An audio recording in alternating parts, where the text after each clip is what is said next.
And so we're in front of Sick Kids. I would arrive here with my mom every day. We get out of the taxi, we go to the oncology floor, which was so cool because when we came in, my mother and I preferred coming on this side because it was like a hotel. It was very new. So it didn't, and the reason why they built it that way is that they didn't want it to feel like a hospital for the kids. They wanted to feel very welcoming, not your typical hospital environment. And like this was like my new school. This is what was a major part of what I had to do for the first year. And I stayed 4 years doing this. So each year they'd taper some of the medicine off. And I guess the first year I was so sick. To kill the sickness, you gotta be sick. And I remember then it would go to like once every 2 days, and then once every 3 days, and then get to once every week, and then once every couple months. And that's how usually the protocol works, until the point where they can stop chemotherapy and radiation altogether. And then that's when you officially begin remission. But you know, the journey of it all was in the beginning. And I mean, look, I'll even back it up a bit. When I got sick and diagnosed, I got diagnosed in North York General. Quickly, they put me in a hospital because I was in like stage 3, stage 4. I don't even know if there was a stage at that point, but I was pretty close to not a good point of the diagnosis or the illness so far. So when I got to North York General, doctor quickly put me in an ambulance, and my mother and I whipped me down here, and I was in a room pretty quickly and hooked up. And I was here before I even started my protocol. I was here for maybe about 6-7 weeks straight. And I remember the day I got out from that experience, I came out here and I remember touching the cement because it was such a ride that I was so sick. And then that's when the protocol began, and we come here every day. So I mean, this hospital to me,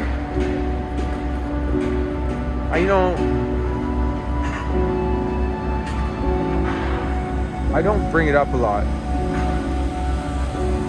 how much this place, you know, because I think for the most part in my 20s and 30s, I made a move to just kind of put it behind me, and I don't give it enough credit to.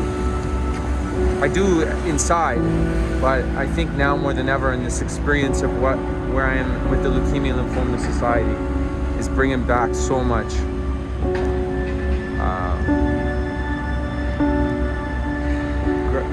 You know, when people ask me why I'm so grateful and why I live with gratitude, is because of the feelings I get in this instant. One of the stories I will never forget is meeting this family that was this little girl. She was maybe 3 years younger than me, and she was diagnosed with Hodgkin's, and her mom met my mom, and every day it was like clockwork. We'd see them, and we went through it, and you know, we would see the days we were happy and the days it was tough on us, and how sick. And you know, some days we would come in and we had no life. We had no, like, there was, our bodies were done. And but fast forward, you know, as the protocol went on, 2-3 years later, I came back and I went in. I think I was coming like once every week at that point, maybe once every 2 weeks. And I would come in, you know, and I was on my way to getting better. I was a little cocky. I didn't realize, you know, I felt like I was on my way, and I had this attitude, and this positive attitude. And I remember asking the nurses, you know, about that girl, I forget her name.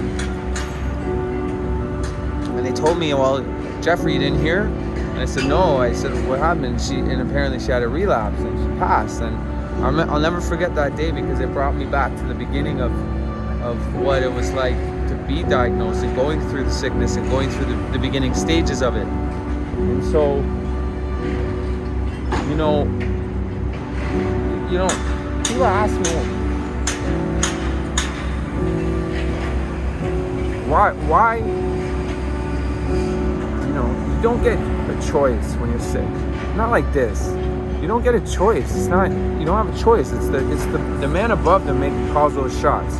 So when you go through something like this, and that's why I got to shout out to the nurses and the doctors and everybody that helped me get through this, because they're the ones, I didn't know any better. They're the ones that kept me fighting and maintaining my positive attitude enough to know that every day was going to be tough, but every day you're going to survive and every day you're going to get through it. But the point is that you don't have a choice. You don't choose to stay or to go or all that shit. So what anyone goes through with this type of illness, it's a day-by-day process to get to be grateful that, you know, you're able to live another life. And, you know, and yeah, so this was my journey. I would start from 250, and with my mom, love her, miss her, we come down every day.